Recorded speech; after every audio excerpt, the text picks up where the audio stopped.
이건 새로운 아이코닉의 탄생입니다. 빌런입니다. 많이 기다리셨죠? 이번에 리뷰할 브랜드는 오미가 모델은 신형 플래닛 오션 오렌지입니다. 급진적인 변화와 더불어 이야기할 것들이 되게 많은 모델입니다. 기존의 플래닛 오션과는 완전히 다른 개념의 다이버워치가 등장했다고 보고 지금껏 제가 알고 있는 신형이라는 개념으론 설명하기에는 너무나 이질적이라 신형 대신 리부트라고 표현하고 싶습니다.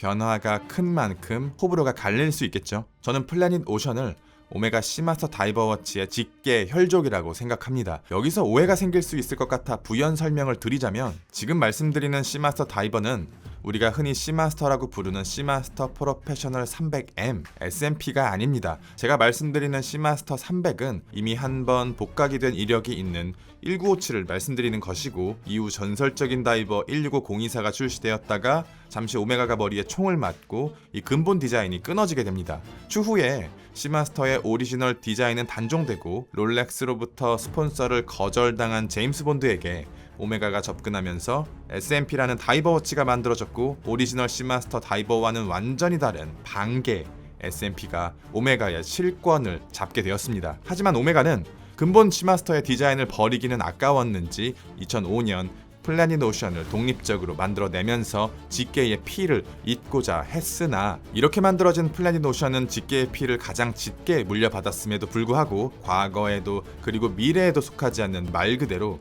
또 다른 새로운 다이버워치 플래닛 오션으로 자리를 잡았다고 생각합니다. 이것을 조선사로 비교해서 보면 반개였던 인조가 광해군을 밀어내고 왕이 된 것 혹은 내가 왕이 될 상인가 라고 묻는 수양대군 이정재가 단종을 폐위시킨 것과 흡사하다고 생각합니다. 그런데 드디어 무려 20년간이나 사랑받지 못했던 병약한 직계 혈족 플래닛 오션에게 오메가가 처음으로 힘을 실어줬습니다.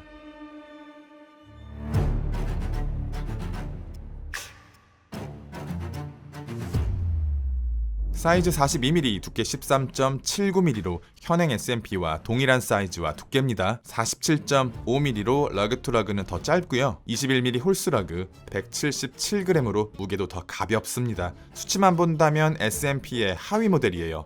이상하죠?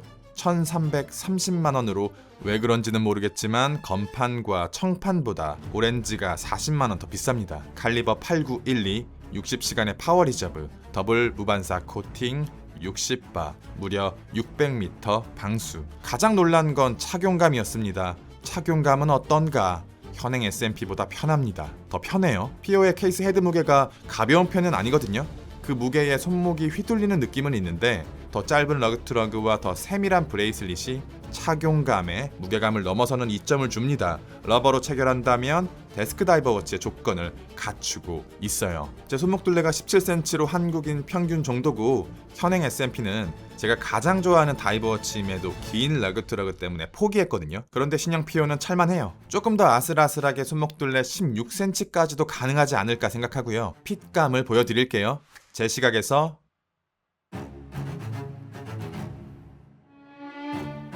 타인의 시각에서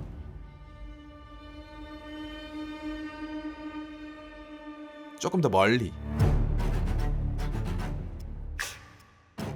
사이즈 줄여줘, 러그투러그 줄여줘, 두께 줄여줘. 그렇게 오랜 기간 애호가들이 애원해 왔는데 드디어 오메가가 귀를 열었습니다. 다음에 출시되는 SMP의 사이즈 혹은 러그투러그는 조금 줄 가능성이 있다고 봐요. 사이즈 40mm, 두께 12mm대, 러그투러그 46mm SMP. 실제로 이렇게까지 해주지는 않겠지만 상상만으로 흥분되지 않습니까? 이렇게 나온다면 지금 있는 다이버워치는 전부 정리하고 넘어갈 생각입니다. 제가 PO를 매장에서 처음 봤을 때는 이렇게 생각했습니다. 구형 PO를 현대적인 데스크 다이버워치로 리뉴얼했구나. 다이어트도 빡세게 하고 턱도 깎고 윤곽도 하고 피부과 시술도 받고 케이스 프로파일이 되게 샤프해지면서 슬림해졌고 곡선이 직선화되면서 단단해졌습니다. 그런데 시계를 자세히 바라볼수록 뭔가가 이상했어요.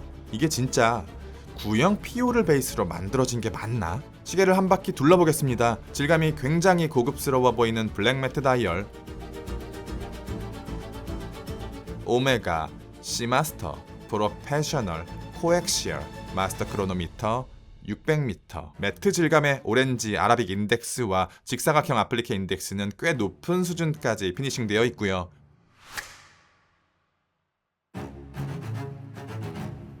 화살표 엔즈, 예술적으로 뽑힌 베젤 인서트의 색감, 톱니 베젤, 럭셔리해진 케이스 프로파일, 질적으로는 더 올라갈 여지가 보이지 않는 미드 케이스, 독특한 모양의 엔드링크를 가진 살짝 아쉬운 브레이슬릿, 너무나 긴 버클. 구형 피오의 모습은 전혀 보이지 않습니다. 트위스티드 러그와 피오의 러그를 비교해 보겠습니다. 꼬인 러그를 단순화하고 볼드한 이미지를 넣는다면 신형 피오가 나오겠네, 이렇게 생각할 수도 있는데 실제로 신형 피오의 러그는 꼬여있지 않습니다. 트위스티드 러그에 사용되었던 원형 브러싱의 방향성만을 남기면서 마치 트위스티드 러그인 것 같은 착시를 만들어내는데, 저는 신형 피오의 케이스 쉐입과 러그의 디자인이 구형 피오보다 오히려 1957에 더 가깝지 않나 라는 생각을 하게 되었습니다. 헬륨 밸브가 사라졌습니다. 사실 헬륨 밸브는 포화 잠수를 대비해서 만들어진 장치인데요, 프로 다이버들조차 실제로는 포화 잠수를 거의 하지 않습니다. 헬륨 밸브는 애초에 일어나지 않을 일을 대비해서 만들어낸 것이고요, 또 최근에는 워치메이킹 기술력이 과거보다 훨씬 더 높아져서 헬륨 밸브 없이도 안전한 다이빙이 가능해졌어요. 아직 우리 엉덩이에 남아있는 꼬리뼈 같은 것이라고 생각하는데 헤리티지로서 가치가 있는 것은 분명하지만 이 밸브는 돌출되어 있어 불편하고 케이스 단차를 만들어내면서 디자인을 해치기 때문에 이번에 사라진 이후 앞으로 다시는 볼 일이 없을 겁니다. PO에서 없어졌다면 SMP에서도 이 밸브를 유지할 근거가 빈약해졌네요. 그리고 1957에도 헬륨 밸브는 존재하지 않아요. 이성적으로는 없어지는 게 맞지만 그래도 저는 헬륨 밸브가 좋아요. 베젤의 비율과 오렌지 색감도 변했습니다. 그리고 폰트 디자인도 달라지면서 완성도에 마침표를 찍었다고 생각해요. 베젤의 비율이 굉장히 커졌어요. 단순히 베젤 인서트뿐만 아니라 글래스의 커팅면, 그 사이의 스틸링, 베젤의 톱니와 뒤로 보이는 쿠션형의 미드 케이스까지 베젤이 흡수하기 때문에 굉장히 컴팩트한 시계처럼 보입니다. 바로 옆 41mm 구형 시마스터 우측의 38mm 필드워치와 비교해서 보아도 체감되는 다이얼 사이즈는 가장 작아 보이네요. 그리고 이 오묘하게 톤 다운된 오렌지 색감의 인서트가 매력적인 폰트 디자인, 높은 퀄리티의 세라믹 인서트와 만나면서 진짜 잘 만들었다 라는 말이 자동 반사로 튀어나오게 됩니다. 클래식과 럭셔리가 다이버워치 위에서 중첩되기가 쉽지 않아 보이는데 그걸 완벽하게 공존해냈습니다. 이렇게 빛이 없는 환경에서도 매력적이지만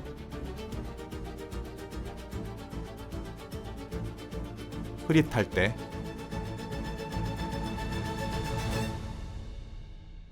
쨍할 때, 애매할 때도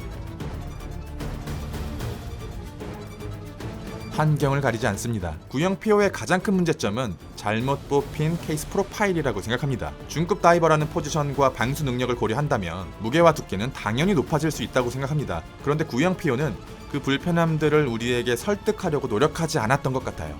너 손목 돼? 이게 끝이었던 거죠. 그런데 신형 PO는 불편해? 솔리드백으로 맞고 두께 줄여줄게. 두꺼워 보여? 잘 다듬어서 숨겨볼게. 뚱해 보여? 깔끔하게 커팅해줄게.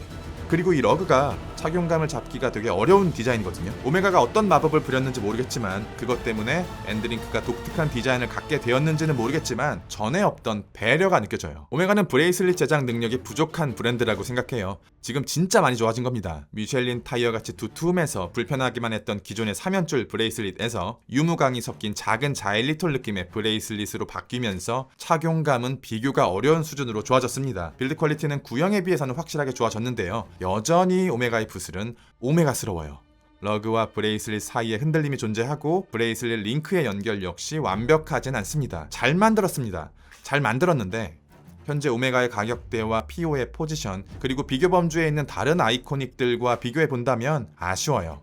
더 올라가야 됩니다. 무브먼트는 칼리버 8912, 60시간의 파워 리저브, 코엑셜 이스케이프먼트, 메타스 인증 마스터 크로노미터, 15000 가우스 항자성, 프리스프렁 밸런스, 2개의 배럴, 시침이 1시간씩 움직이는 점핑 아워. 배럴이 2개나 되었는데 파워 리저브가 생각보다 짧지 않습니까? 오메가는 리저브의 길이와 무브먼트의 안정성 사이에서 후자를 택했고요. 이 완성도 높은 무브먼트를 솔리드백으로 막은 것, 저는 되게 잘했다고 생각하는데 누군가에게는 아쉬움으로 남을 수가 있겠네요. 과거에도 그랬고 지금도 무브먼트는 넘치는 오버스펙이라고 생각합니다. 기존의 플래닛 오션은 600m 다이버워치의 존재감을 표출하는 탱크 같은 강한 존재감, 확실한 스펙, 하드코어 디자인 그리고 오렌지 컬러로 대표되는 대담함이 있었는데 작고 가벼운 다이버워치를 원하는 애호가들의 요구, 서브마리너와 근접해진 가격, SMP와의 세계관 충돌, 변화가 필요했습니다. 더 얇아지고 더 예뻐지고 더 착해진 신형 피오는 과거의 플래닛 오션을 좋아했던 애호가분들에게는 더 이상 플래닛 오션이 아닐 겁니다.